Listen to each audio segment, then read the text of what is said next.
नमस्कार मेरे प्यारे बच्चों, कैसे हैं आप सभी। उम्मीद है आप सब स्वस्थ होंगे और मस्त होंगे। मैं शुभम पालीवाल, आपका अपना एसपी सर, फिजिक्स टीचर, फिर से एक बार आपका स्वागत करता हूं इंडिया के number 1 YouTube channel for NEET Hindi medium, that is Doubtnut NEET Hindi medium. हाँ भाई, तो आज हम एक बहुत ही रोमांचकारी सेशन लेकर आए हैं आप लोगों के लिए। आखिरी के 3 महीने बचे लगभग, तो अब इन 3 महीनों में कैसा हथौड़ा मारना है ताकि मामला सेट हो जाए, मतलब कि हमारा नीट का एग्जाम 100% तरीके से क्लियर हो और हम साथ ही साथ एक गवर्नमेंट कॉलेज की सीट पक्की कर पाए।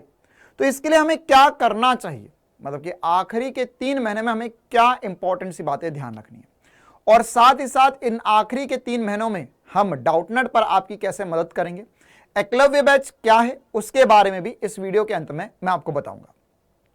तो बिना समय खराब किए वीडियो की शुरुआत करते हैं। हम आखिरी के 3 महीनों में क्या करेंगे, तो इसके लिए मैं आपको केवल 4 पॉइंट बताऊंगा, ज्यादा समय नहीं लूंगा, ज्यादा बड़ा वीडियो नहीं है बिल्कुल भी। केवल 4 पॉइंट बताऊंगा जिनको अगर आपने 100% तरीके से फोकस पे रखा और इन चारों पॉइंट पे खेला तो आप अपने आप देखोगे कि आपके मार्क्स भी बढ़ेंगे और नीट में सिलेक्शन भी होगा, और अगर मार्क्स ज्यादा बेहतर रहते तो गवर्नमेंट कॉलेज की सीट भी पक्की होगी आपकी। तो आज हम क्या प्लानिंग करने वाले हैं कि 4 महीनों में क्या किया जाए।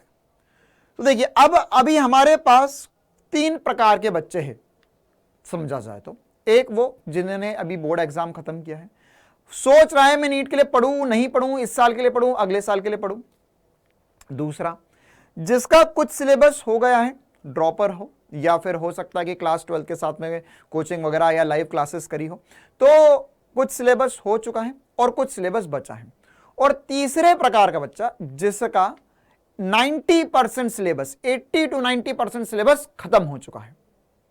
आप किस कैटेगरी में आते हैं ये एक बार कमेंट में मुझे जरूर बताना है ना, 1, 2 या 3। अब अगर आप इन तीनों में से किसी भी कैटेगरी में आते हो तो अब 1 और 2 कैटेगरी वालों को डाउट होता है कि सर हम इस साल नीट दे या अगले साल नीट दे, प्रिपरेशन तो अभी पूरी नहीं हुई। तो उससे कोई फर्क नहीं पड़ता, नीट का एग्जाम इसी साल देना है, सबसे पहली बात। दूसरी बात, आप किसी भी कैटेगरी में आते हो तो आपके लिए 4 इंपॉर्टेंट से पॉइंट मैं लेकर आया हूं जिन पर आपको खेलना है। ये 4 ऐसे पॉइंट है जो हो सकता है आपने पहले भी देखे हो या आपको मैंने भी पहले भी गाइड किया हो इन पॉइंट्स को लेकर, या आपने कहीं ना कहीं इन पॉइंट्स को देखा जरूर होगा। तो ये बिल्कुल आम बात है, लेकिन बात यही है कि नीट की एग्जाम निकालने के लिए हमें कुछ अलग नहीं करना, हमें कुछ ऐसा नहीं करना है कि अरे भैया हमने कुछ ऐसा कर दिया जो दुनिया में कोई नहीं कर पाया। हमें वो करना है जो सब कोई कर रहे हैं और बस उसे करना थोड़े से अलग ढंग से है और नियमित रूप से करते रहना है। और साथ ही साथ हमें जो टॉपर बच्चा, जो एक नॉर्मल बच्चा जिसके 600 650 नंबर आए हैं आज तक, उसने जो किया है उतना ही करना है हमें, दैट्स इट, है ना। तो सबसे पहली बात तो ये ध्यान रख लो कि नीट निकालने के लिए कुछ ऐसा अलग नहीं करना कि अरे भैया हम तो 15 घंटे पढ़ रहे थे, हमने तो ये पढ़ लिया वो पढ़ लिया, हमने तो मोटी मोटी किताबें पढ़ ली, हमने तो इसके नोट्स पढ़ लिए उसके नोट्स पढ़ लिए, हमने तो पता नहीं कौन कौन सी किताबों से क्वेश्चन लगाए। ऐसा कुछ नहीं करना है। बिल्कुल नॉर्मल सिंपल सा कार्य करके आप नीट निकाल सकते हो और बढ़िया तरीके से नंबर बढ़ा सकते हो, इस बात की गारंटी है। तो सबसे पहला पॉइंट एनसीईआरटी।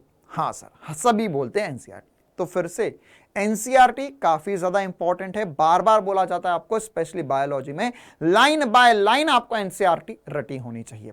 अब क्या होता है, कभी कभार सर हमने एनसीईआरटी बहुत बार पढ़ ली, तो क्या फिर से पढ़े?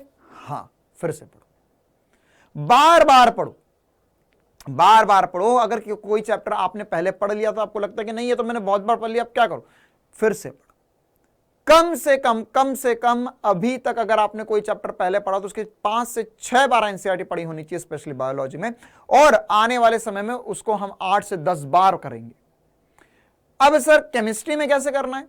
केमिस्ट्री में ऑर्गेनिक और इनऑर्गेनिक की केमिस्ट्री की एनसीईआरटी बढ़िया तरीके से, जैसे बायोलॉजी वैसे ही। और इसके अलावा फिजिक्स में एनसीईआरटी स्पेशल सीरीज में जल्द ही आप लोगों के लिए इस चैनल पर लेकर आने वाला हूं। थोड़े ही दिनों में हम उसे शुरुआत कर देंगे ना। अभी काफी सारे बच्चों के बोर्ड एग्जाम्स वगैरह चल रहे थे, तो इसलिए हमने थोड़ा सा बोर्ड की तरफ फोकस करा था। अब हम वापस से नीट की तरफ आने वाले जल्द ही, तो हम उसमें फिजिक्स में स्पेशली मैं एनसीईआरटी बेस्ड क्वेश्चंस की सीरीज लेकर आने वाला हूं। ठीक है, तो एनसीईआरटी काफी इंपॉर्टेंट। उसके अलावा क्वेश्चन प्रैक्टिस। अच्छा, एक क्वेश्चन प्रैक्टिस को लेकर बहुत पेचीदा सा सवाल बहुत बार बच्चे पूछते हैं कि सर कितने क्वेश्चन लगाओ एक दिन में। अरे मूर्ख, ये कोई सवाल है क्या? जितने लगा सकता उतने लगा, मैक्सिमम लगाने। मिनिमम हर एक चैप्टर के कम से कम 150 क्वेश्चन, 150 से 200 क्वेश्चन हर एक चैप्टर के, जो नॉर्मल चैप्टर मतलब कि जो ना तो जो बहुत ज्यादा बड़ा है ना तो बहुत ज्यादा छोटा है। जैसे अगर मैं फिजिक्स में एग्जाम्पल लूं तो फिजिक्स में अगर आप संधारित्र चैप्टर देखें तो उसके 100 से 150 क्वेश्चन आपको आराम से लगाने ही हैं। लेकिन अगर बड़ा चैप्टर जैसे स्थिर विद्युत की हो गया, या करंट इलेक्ट्रिसिटी हो गया, विद्युत धारा हो गया, या क्लास 11th के अगर हम चैप्टर्स देखें तो क्लास 11th में थर्मोडायनेमिक्स है ना, थर्मोडायनेमिक्स और केटीजी मिलाकर, तो इनके आपको 200 क्वेश्चन लगाने हैं कम से कम। और इसके अलावा अच्छा क्वेश्चन कहां से मिलेंगे उसके बारे में भी मैं बताऊंगा अभी वीडियो के अंत में। और इसके अलावा मॉक टेस्ट है ना, जिन भी बच्चों का सिलेबस कंप्लीट होने वाला है या 80 to 90% सिलेबस कंप्लीट हो चुका है, तो उन लोगों को कम से कम हफ्ते में एक नहीं तो 2 मॉक टेस्ट लगाना शुरू कर देना चाहिए। मॉक टेस्ट मतलब full NEET pattern based, syllabus पे बेस्ड टेस्ट, जिसमें आपको 3 घंटे 20 मिनट में पूरा फिजिक्स केमिस्ट्री बायोलॉजी करना है। भले ही वो पार्ट वाइज हो, मतलब कि कुछ ऐसे फिजिक्स के 3 चैप्टर, बायो के 3 चैप्टर, केमिस्ट्री के 3 चैप्टर मिलाकर, या पूरी 11th पूरी 12th, या आधी 11th आधी 12th, ऐसे वाले टेस्ट भी लगाओ। लेकिन अब 3 घंटे 20 मिनट के टेस्ट लगाना शुरू कर दो आप लोग। इसके अलावा जिन लोगों का सिलेबस अभी 30% 40%, सर हमारा सिलेबस खत्म नहीं हुआ सर, अभी तो हम सोच रहे करे ना करे, तो उन लोगों के लिए कहना चाहूंगा कि अभी थोड़ा समय रुको, रिवीजन करो चीजों का, चैप्टर वाइज भागो, फिर उसके बाद में आने वाले 1-1.5 महीने में जब आपका सिलेबस ऑलमोस्ट मतलब थोड़ा ऐसा हो जाए कि हाँ अब तो थोड़ा थोड़ा आता है, तब आप मॉक टेस्ट लगाना शुरू कर सकते हैं। इसके अलावा रिवीजन प्लान, सबके पास अपना खुद का रिवीजन प्लान होना चाहिए। रिवीजन प्लान में सर क्या करना है? रिवीजन प्लान क्या होता है? रिवीजन प्लान मतलब देखो क्या होता है, कुछ बच्चे जैसे अभी जो बच्चे कैटेगरी 3 में स्पेशली जिनका 80-90% सिलेबस खत्म हो चुका है, उनके लिए बस एक ही बात है, आगे पाठ पीछे सपाट होता गया है ना, हम पढ़ते गए आगे पीछे भूलते गए, तो आगे पाठ पीछे सपाट, तो अब इससे कैसे पार पाए सर? तो उसके लिए आपका जो भी स्केड्यूल है, आप जो जब भी पढ़ रहे, जितने भी घंटे पढ़ रहे, उसमें से डेली अब 1.5 घंटा निकालो अलग, डेली 1.5 घंटा अलग निकालना शुरू कर दो। और 1.5 घंटा अलग निकालने के बाद में आपको उसमें रिवीजन करना शुरू कर देना चाहिए। रिवीजन करना मतलब आप 1.5 घंटा अलग निकालो, आपका जो पुराने चैप्टर जो स्टार्टिंग, कोई दिक्कत नहीं, स्टार्टिंग से पढ़ना शुरू कर दो। स्टार्टिंग के जो चैप्टर्स थे उनको फिर से लेकर आओ, उन चैप्टर्स को उठाओ, उनकी थ्योरी पढ़ो, उनके फॉर्मूले देखो, उनके क्वेश्चंस लगाओ। हो सकता है 2 से 3 दिन में एक चैप्टर कवर हो, लेकिन कोई दिक्कत नहीं, 1-1, 1.5 घंटा फिर से निकालना शुरू करो। इसमें इस प्रक्रिया में स्टार्टिंग के समय में ध्यान रखना और ध्यान से सुनना, इस मेरी बात को होगा तुम्हारे साथ। अगर ऐसा हो रहा है तो नीचे कमेंट जरूर करना कि हाँ सर ये आपने बात तो बिल्कुल सच्ची बोली है, कि इस रिवीजन के दौरान हमें ऐसा लग सकता है कि ये तो मैंने कभी पढ़ा था, शायद ये मेरे पिछले जन्म की बातें हैं, ये कहीं सपने में तो नहीं पढ़ा था मैंने, कुछ धुंधला धुंधला सा तो याद है। ऐसा होगा है ना। तो धैर्य रखो। वो चीज आपको स्टार्टिंग में एकदम से ऐसा लगा ये तो बहुत पुराना सा पढ़ा हुआ, ये याद नहीं आ रहा मेरे को कुछ, लेकिन कोई दिक्कत नहीं, जैसे आप उस चैप्टर को खोलोगे तो ऐसा लगेगा, लेकिन आप जैसे धीरे धीरे उस चीज को पढ़ोगे तो आप 2 घंटे 3 घंटे पढ़ोगे, आपको नॉर्मल लगने लगा, अच्छा हाँ अब सब कुछ याद आ रहा है मेरे को, अब पुराने क्वेश्चन भी याद आ रहे हैं मेरे को।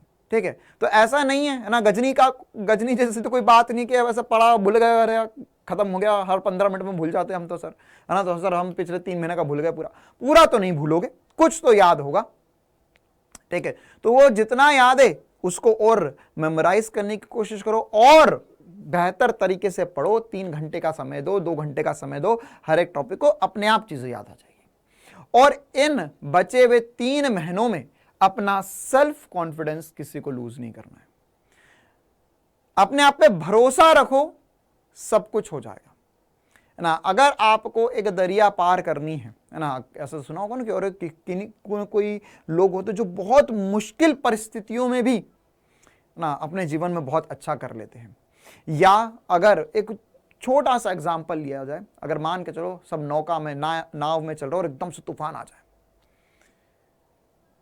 या कोई ड्राइवर गाड़ी चला रहा और एकदम से सामने से गाड़ी आ जाए, है ना, या बहुत बहुत पहाड़ी वाला इलाका है, वहां से गाड़ियां निकालना है, तो अगर जो गाड़ी चला रहा है, जो नाव चला रहा है, अगर उसके अंदर सेल्फ कॉन्फिडेंस है कि नहीं मैं तो कर लूंगा, मैं तो निकाल लूंगा, हम तो कर सकते, कोई दिक्कत नहीं है ना, तो बस वो भी सेफ है और उसके साथ जितने लोग बैठे हुए हैं उस गाड़ी में या उस नाव में, वो सब भी सेफ रहेंगे और वो लोग भी आराम से अपने घर पहुंच जाएंगे, अपनी मंजिल पा लेंगे।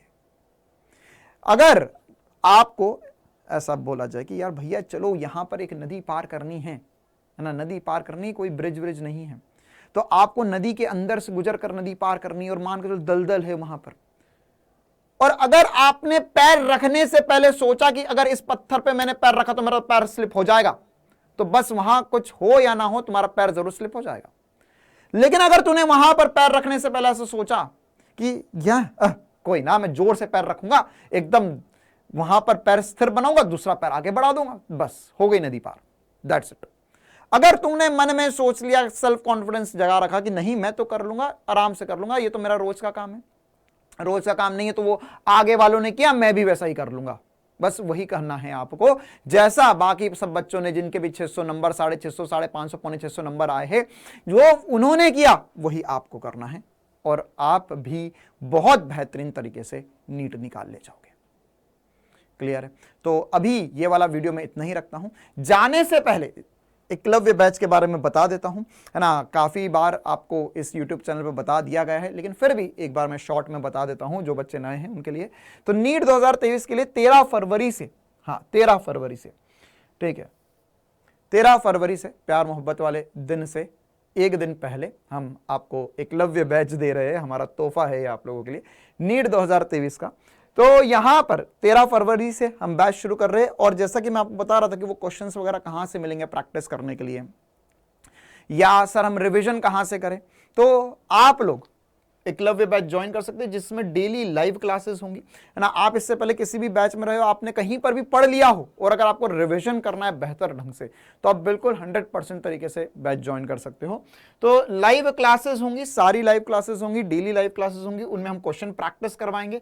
नीट के साथ साथ सबसे इंपॉर्टेंट सी बात, नर्सिंग के भी क्वेश्चन प्रैक्टिस करवाए जाएंगे और इसके अलावा टेस्ट सीरीज भी होगी, है ना। टेस्ट सीरीज जैसा मैं आपको बता रहा था, मॉक टेस्ट कहां से मिलेंगे, यहीं मिलेंगे, टेस्ट सीरीज में मिलेंगे। टीचर स्लाइड्स जो भी हम आपको क्लास में पढ़ाएंगे वो ऐसा का ऐसा आपको ऐप में दिखने लगेगा और उसकी पीडीएफ भी मिलेगी और इसके अलावा सारे पीवाईक्यू क्वेश्चंस भी प्रैक्टिस करवाए जाएंगे आपको, ठीक है। और इस बैच में आपको बायोलॉजी पार सर पढ़ाएंगे और योगेश सर भी रहने वाले हैं। केमिस्ट्री के लिए विक्रम सर रहेंगे और कामेश सर रहेंगे और फिजिक्स के लिए मैं रहूंगा और साथ ही साथ विपिन सर भी रहेंगे। तो यह आपको टीचर्स मिलने वाले, best teachers all over India से। और इसके अलावा, है ना, मतलब देखो यार इतनी सी बात है, सभी जितने भी टीचर्स हैं ना 8-10 साल का एक्सपीरियंस है नीट में स्पेशली, और बहुत सारे ऐसे बच्चे हैं जिनको नीट क्वालिफाई करवाया है बढ़िया नंबर से। और इस बैच का जो प्राइस है वो 2999 है। ये 13 फरवरी तक के लिए ही बता रहा हूं जो ऑफर वैलिड है। ये 1999 मतलब 2000 में आप इस बैच को ले सकते हैं। 13 फरवरी के पहले पहले ही ये ऑफर वैलिड रहेगा। आप चाहे तो यहां पर एक नंबर है 0124-715-8250, इस पर कॉल कर सकते हैं। ये मिस कॉल भी देंगे तो कॉल बैक आ जाएगा, या उसके अलावा अगर आप सीधे ऐप से खरीदना चाहे इस बैच को तो आप बस कूपन कोड एकलव्य लगा देना तो मामला सही हो जाएगा। आपका जो प्राइस है वो 2999 की जगह 1999 बताने लग जाएगा। तो ये वाला वीडियो मैं इतना ही रखता हूं। जाने से पहले एक बार शॉर्ट में फिर से मैं बातें बता देता हूं। अपना सेल्फ कॉन्फिडेंस हमेशा हाई रखना है, एनसीईआरटी को अच्छे से करना है, क्वेश्चंस जितने हो सकते उतने मैक्सिमम प्रैक्टिस करने हैं, मॉक टेस्ट लगाना है और रिवीजन प्लान सबका अपने पास होना चाहिए। तो आज का ये वाला वीडियो इतना ही रखते हैं, हम जल्दी मिलेंगे आने वाले समय में। All the very best for your NEET exams. Thank you, tata, bye bye.